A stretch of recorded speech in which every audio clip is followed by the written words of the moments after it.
MLA जाहैनाय जोंनि MLA बिथांमोना बर' बिजोंनि फरायसालिफोरखौ बुथारनायनि मावथांखि लागोन नामा जोंनि सोंनाय बर'नि मोनसे गेदेर सोमावसारनायखौ दैदेननानै दिनै बिटिआरनि चिफ जानाय प्रमद बर' बिथाङा बर' बिजोंखौ फोथैनायनि बे आसाम सरकारनि जि थांखि बेयाव मदद होगोन नामा जोंनि सोंथि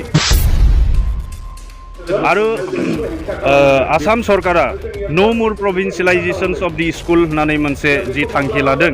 बे थांखिनि गेजेरजों आसामाव आरो भेन्सार फरायसालिफोरखौ प्रभिन्सियलाइज खालामनाय जानाय नङा दा बे अर्डारा बिटिआर गोरोबथानि 6.3 जि क्ल'ज बे क्ल'जनि बेरेखा आरो आसाम सरकारा गावनि थांखिनिफ्राय दोरोदनाय गैयै मोनसे थासारियाव थाबाय थायोब्ला जों रायजो राजाफोरखौ लानानै गोख्रों सोमावसारनाय जागोन।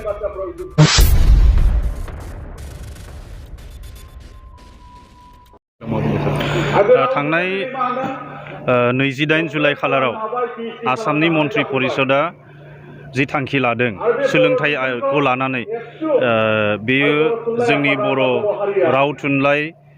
आरो हारि हिसाबै थांनानै थानायनि थाखाय मोनसे गिदिर अलखद महरै दिनै गसंथेदों मानो होनोब्ला आसाम सरकारा दिनै सोलिबाय थानाय गासैबो मिक्स मिडियाम जायफोर हाई स्कुल दङ सेकेन्डारि स्कुल दङ बे मिक्स मिडियाम फरायसालिफोराव इंराजि मिडियामखौ जाबसिननो नागिरदों आरो बेजों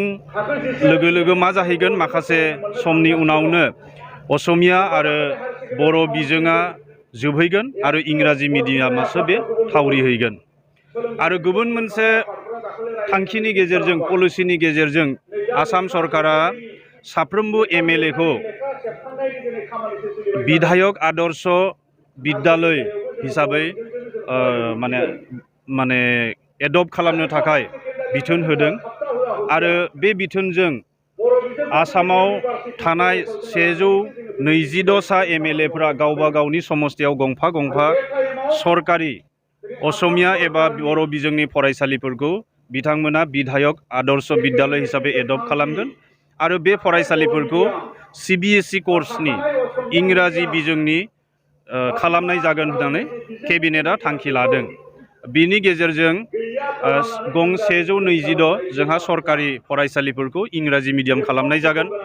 आरो गंफ्रोमबो जिल्लायाव गं 10 मिक्स मिडियाम फरायसालिफोरखौ इंराजि मिडियाम खालामनाय जागोन थामहिनबा बिटिआर ओनसोलावनो 50 खन बेबायदि मिक्स मिडियाम फरायसालिफोरखौ बर' असमिया बिजोंनि मिक्स मिडियाम सरकारि फरायसालिफोरखौ इंलिश मिडियामाव बारस्लायहोनाय जागोन सोलायहोनाय जागोन आरो गुबुन मोनसे थांखिनि गेजेरजों बिथांमोना सानखान्थि आरो बिगियान आयदाखौ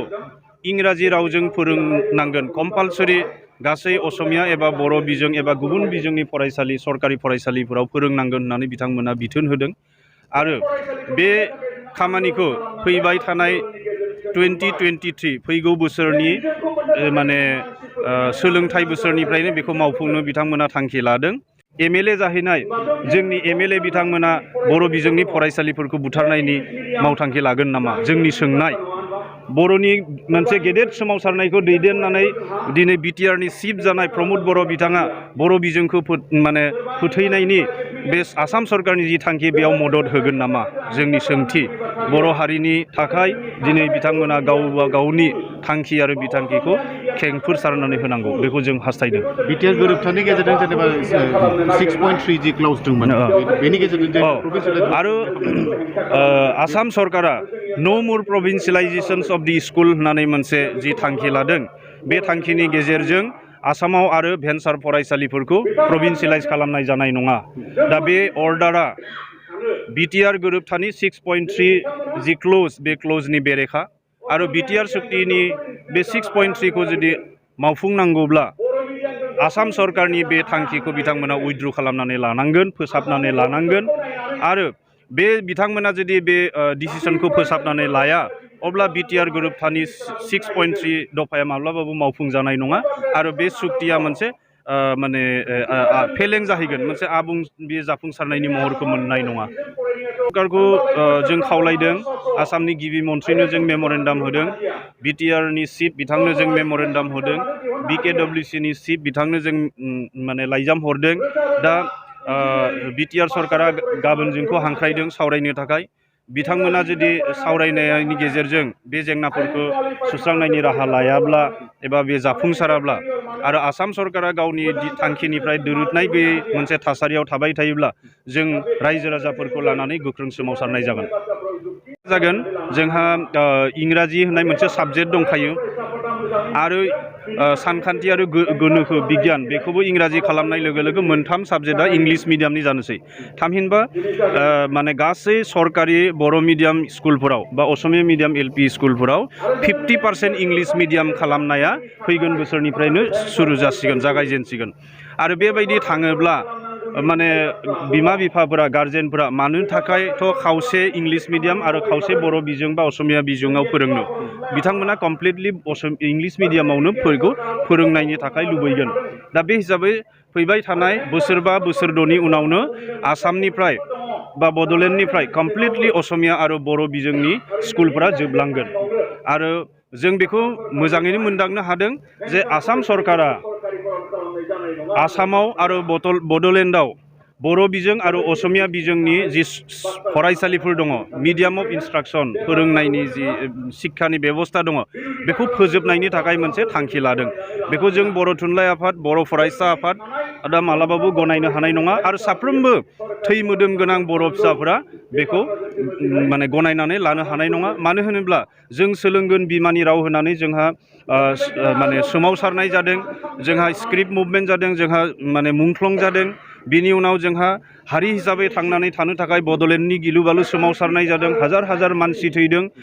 बेबायदि बिग्रायनाय आरो गोबां हान्जाफोरनिबो बिग्रायारिफोर थैदों दा बिथांमोननि जि जिउ बावनाय बिथांमोननि जि जिउनि बेसेन थैनि बेसेन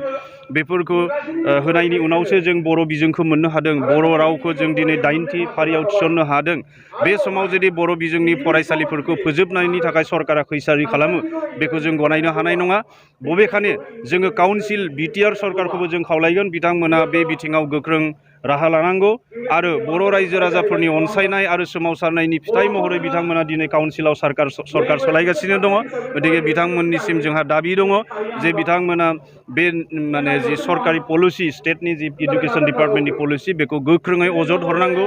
BKWC काउन्सिलाबो हरनांगौ बिटिआर काउन्सिलाबो हरनांगौ आरो आसाम सरकारिखौबो जों बुंनो लुबैदों जे जों नांगौब्ला फिन सोमावसारफिनगोन अब्लाबो नाथाय बिथांमोननि बे थांखिखौ जों गनायनानै लानाय नङा